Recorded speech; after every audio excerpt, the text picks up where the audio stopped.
Morale at the Walt Disney Company is crashing, dropping down lower than some execs have ever seen. That's what we've got out of Matt Belloni over at Puck. He is saying that a major Disney executive has now leaked to him that the company is crashing in terms of the enjoyment, the pleasure, the outlook, the enthusiasm of its employees. And we are going to examine why.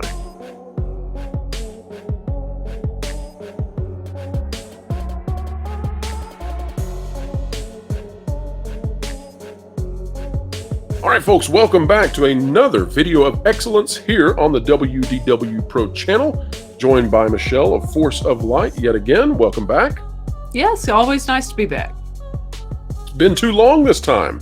I know, But happy to have you back, absolutely. We endeavor to explain entertainment, keep people ahead of the culture curve, and that's what we're going to do yet again here.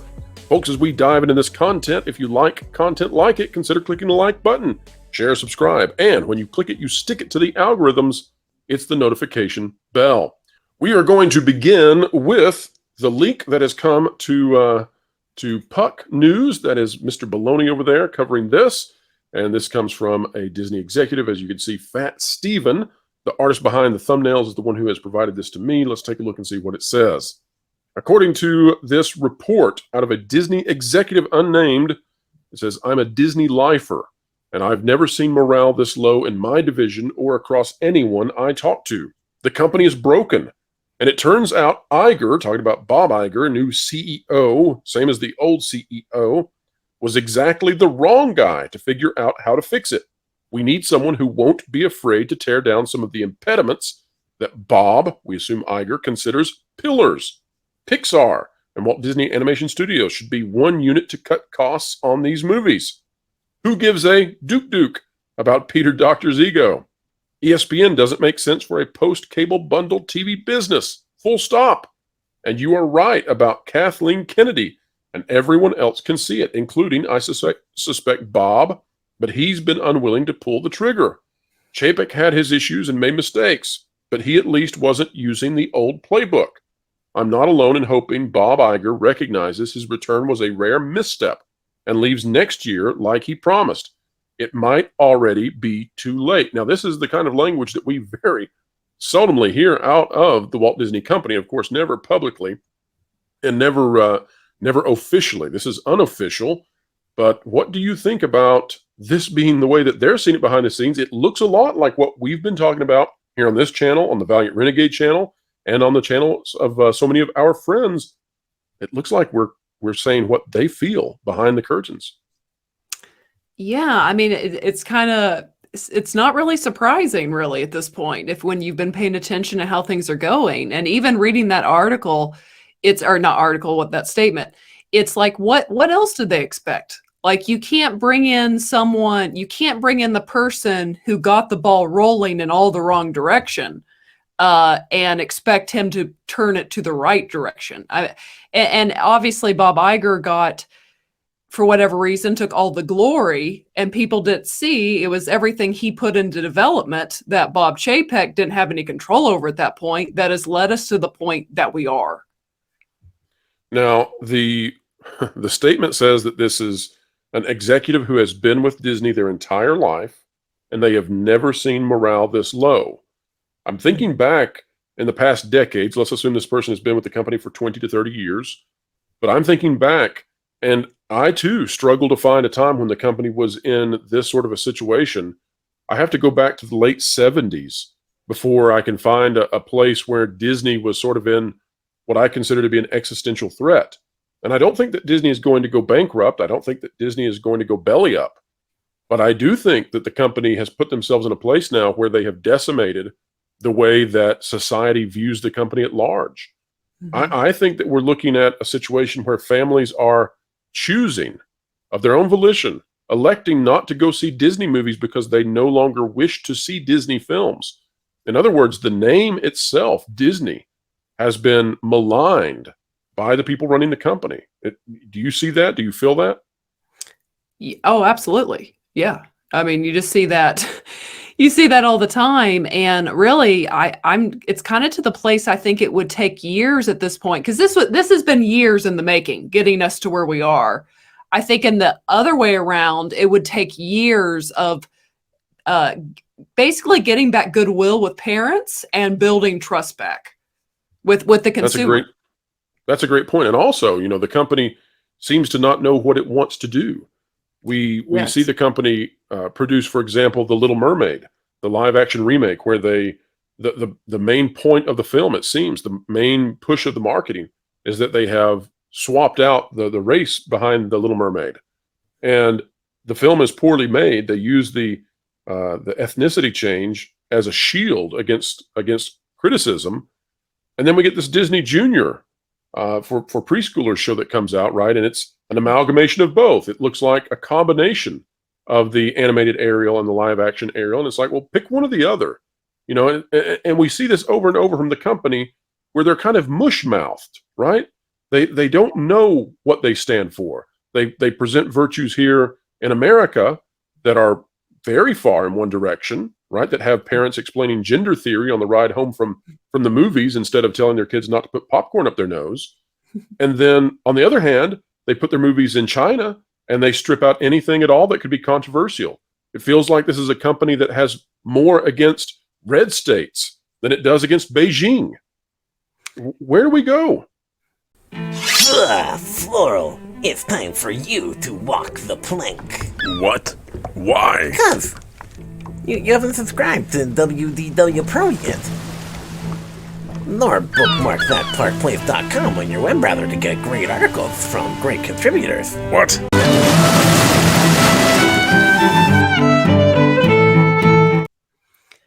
Yeah, I mean, and again, back to Bob Iger, it's kind of like you put someone back in whose vision didn't work. His vision has led them to where they are. He very much, again, was possibly going to run for president and wanted to push X amount of politics. And we are where we are. And I just don't know that Bob Iger has any vision or clarity as to how to straighten this situation out. I think the next shareholders meeting is going to be really and truly something. Now, I do want to show sort of a video here that is from Scott Gustin on Twitter. And this coming to us from Disney Imagineering, Disney Parks. You, of course, can see Scott Gustin in charge of this tweet. And this is going to be in regards to Tiana's Bayou Adventure. And that is, of course, the ride. And what park is this going to be? Well, this is both Magic Kingdom and Disneyland. Only the Japanese park over in Tokyo is keeping Splash Mountain as is. And this is just another representation of how Disney cannot get out of their own way. There has been polling now that has come out that Splash Mountain was the most popular attraction in Walt Disney World. Walt Disney World, of course, Magic Kingdom, is the most visited park in the world. So you put those two together and you say, well, probably then Splash Mountain would have to be the most popular ride in the world. And here is Disney destroying the most popular ride in the world. Now, that is utter foolishness, right? Well, it is, but I mean, and we'll go back to this. They've done it before. I mean, Star Wars is one of the greatest franchises in the world, and look what they did there. That is a great parallel. That is a fantastic comment. You are exactly right. They destroy the most popular franchise on the planet. Now they're destroying the most popular theme park attraction in the planet or on the planet. That's a fantastic comment. Well, as they're destroying it, they're trying to put out marketing. And I want people to see this because this really harkens to why this company's morale is in the absolute gutter. It cannot go lower. It's because they don't understand their own products. As we watch this video from who I assume is a very kind person, and no offense meant to her, folks, just remember, as we watch this, we're talking about a log flume attraction, a thrill ride that drops you 5 stories. Watch this video and see if you think this lines up with thrill ride attraction marketing you would ever imagine. Here we go. Can I just say really quick before we watch this? I've not seen this, guys, and everyone, and I'm already kind of giggling to myself before he hits play because I just can. This is about to be cringe. It's just all over the. Oh, get ready. Here we go. Good morning from Tiana's Bayou Adventure. We're here at Magic Kingdom installing the brand new water tower, which marks the start of the exterior transformation of our attraction. It's a super big day for us because this is our biggest and most guest-facing piece of show set that we've installed thus far. So Tiana has taken this old By the way, zone let me have this some fun water here for a tower. second. Disney prides itself in catching this sort of thing. They forced the Disney archives to edit everything. Check out what's in this guy's mouth as it goes by.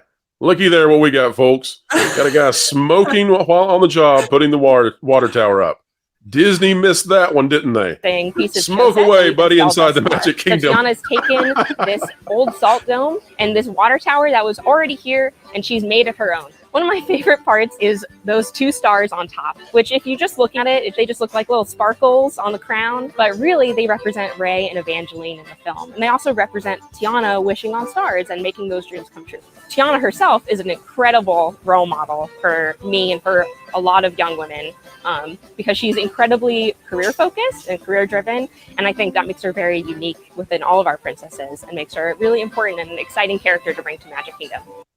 All right, so there you have it, folks. A log flume thrill ride attraction. We've got a water tower with a little princess crown on it, and she is a career-minded princess and a role model. Not exactly how I would be pitching a new thrill ride. What do you think? Is that how you want to pitch a thrill ride? Maybe a roller coaster. It needs to be all about feminism and rising up the corporate ladder. Yes, and honestly, even watching this, why would you pick a princess to replace Splash Mountain? Like you said, it's a thrill ride. It's a kind of roller coaster for Disney. I think it would be great to do if they want to do a Tiana ride and kind of set up the kind of New Orleans feel. But I feel like this is a horrible replace. They don't really mesh, is what I'm trying to say. You mean to tell me that a ride that's now going to be based on Louisiana doesn't make sense when it is itself a mountain? Yeah. I mean, I've lived in Louisiana. It's pretty flat. Well, the way they're trying to get around that is they're calling it a salt dome. And of course, they did that because they scrambled like mad to find some kind of replacement. So they went down to Avery Island, which, by the way, is a place where real history happened. Real slaves worked, lived, and died. And they have Disneyfied that with the modern version of Disneyfication. And now Tiana, an African-American woman from the 1920s, in the fantasy, she now owns her own Tabasco plant and puts on her pantsuits. So I think, what they want to do is they want to have a roller coaster that has the corporate ladder as the lift hill, and you can all get in your pantsuits with your briefcases and ride up it, and then you never come back down. You never come down off of the corporate ladder. But this just doesn't work for me at all. And I think it speaks to why the morale is so low across the company. Here you have a company that is striking down their most popular items because the people inside the company despise that which makes them great. And they want to transform it into their own vision. And this is not just Splash Mountain. This is across the board. They want to change it into whatever their vision is. And the problem that they have, and the problem they're going to have with this ride, probably, we'll wait till it's done to make our final judgment, is they are producing content that people don't want. They're transforming the old. They are giving us the new. And people are saying, why did you kill what we loved? We don't want this. Yeah, and again, back to that specific ride, why would you not make it something that's very, very much appeals to both male and female, like kind of neutral in a way, just kind of more general themed with the roller coaster? Again, it doesn't make sense to me to take the roller coaster and make it very feminine. Again, another great point. When we look at Guardians of the Galaxy Cosmic Rewind in Epcot, you've got men and women wanting to go see that, right? You've got fans of Star-Lord and fans of Rocket, but you've also got fans of Gamora and Nebula. It speaks to both sides, right? Both biological sexes, both genders. They're all excited about it. When it comes to this, though, I don't know how many people are going to say, "Oh man, I really want to go ride that thrill ride with the princess crown sitting on top of the water tower that looks like it's a restaurant instead." Not working out so well. And I always love these videos they do where they put you can tell who are the real construction workers and who are the little Imagineers who they're like interns wearing hard hats running around and taking selfies. It's always fun to watch. They brand new out of college, not a muscle on their body. Hey, we're not trying to be mean here. But anyway, maybe that speaks more broadly to Disney at large. So, well, that's it for today, folks. Yes, go ahead. Oh, I was just gonna say it wasn't as cringy as I thought it would be, but it was. I mean, some of the things she said were, but it was very Disney. I'll have to say that. It's very Disney. They're trying to put icing on top of this cake that nobody is interested in, but that's where we are. Well, where can people find Force of Light on this great big beautiful web out there? Yes, you can find me, my co-host, my sister at Force of Light Entertainment on YouTube, where we do reactions, reviews, and live streams on Mondays at 6:30 p.m. Eastern Standard Time. There you go. And folks, that is a wrap for this conversation. But the commentary begins now. Drop a comment down below. We care about what you're thinking. We want to hear your thoughts, please. And if you like content like this, consider clicking the like button, share, subscribe. And when you click it, you stick it to the algorithms. It's the notification bell. Don't forget, we've got the Pro Show Thursdays, 5 to 7 p.m. Eastern Time every single Thursday, live with expert panelists coming on. And we have big box office news all this week. Indiana Jones is here, finally. It has been the end of the ride, and we have been waiting a long time to see what will happen. I have a feeling that this is going to drop the morale even lower somehow, and potentially send Kathleen Kennedy packing. We will have to wait and see. But we've also got big news coming out with not Top Gun Maverick 2. No, it's Mission Impossible 7, Dead Reckoning. Tom Cruise is back again, and we've got some big news about that one, so hang tight. We'll get to it. Folks, wherever you are, whatever you're doing, keep learning, keep growing, and keep having fun. Make sure to catch the Pro Show Thursdays 5 to 7 Eastern Time. Entertainment Explained, The Culture Curve Conquered, live with Pro and all his friends.